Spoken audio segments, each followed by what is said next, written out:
Alors, comment mettre en place l'image des repas de la cantine sur le site? Alors d'abord, il faut se connecter. Donc pour ça, on va sur utilisateur. Vous rentrez votre nom d'utilisateur et votre mot de passe. Comme vous êtes déclaré en tant qu'administrateur, vous allez tomber sur cette interface. Donc gestion des infos ici, c'est pour modifier le blog. Donc je vais cliquer dessus. Ça va s'ouvrir et je vais tomber donc dans WordPress. C'est le petit logiciel qui permet de manipuler le blog. Alors ici, sur le tableau de bord, vous avez tous les articles. En cliquant sur articles, on va pouvoir voir tous les articles en ligne ou pas encore en ligne. Il y aura une petite étiquette brouillon pour les articles qui ne sont pas encore en ligne. Donc là, je vais rechercher l'article demi-pension. Celui qui est en ligne, parce qu'il y en a un brouillon, celui-là, je ne vais pas tarder à le supprimer. Je le laisse encore en place un petit peu et après, je le supprimerai. Donc là, sur article, je vais faire modifier.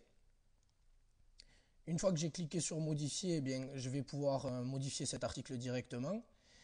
Et donc là, j'ai l'ancien article. Donc il suffit de prendre l'image, cliquer dessus, appuyer sur le clavier sur la touche supprimer, donc supr, j'appuie dessus.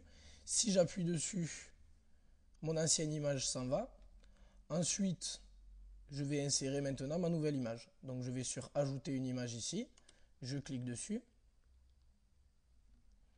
On me demande d'aller chercher mon fichier, je clique sur parcourir et je vais aller le chercher à l'endroit où je l'ai rangé sur l'ordinateur.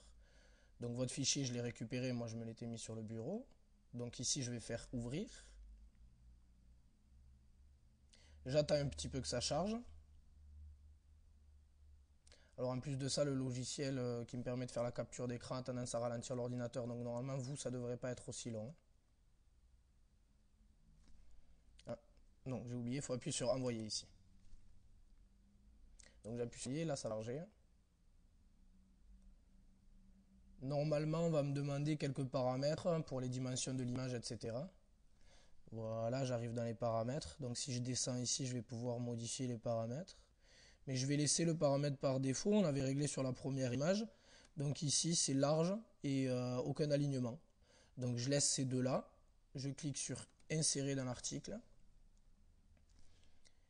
Et voilà, l'image est insérée dans l'article. Il me reste maintenant à publier l'article ou le mettre à jour. Donc je descends un petit peu plus bas là et je clique sur mettre à jour. Et là, je peux aller vérifier en me déconnectant. Donc je vais ici, j'appuie sur déconnecter. Et ensuite, je vais vérifier en sélectionnant la demi-pension. Et là, on voit bien que le nouveau menu a été mis en ligne. Au revoir, à bientôt.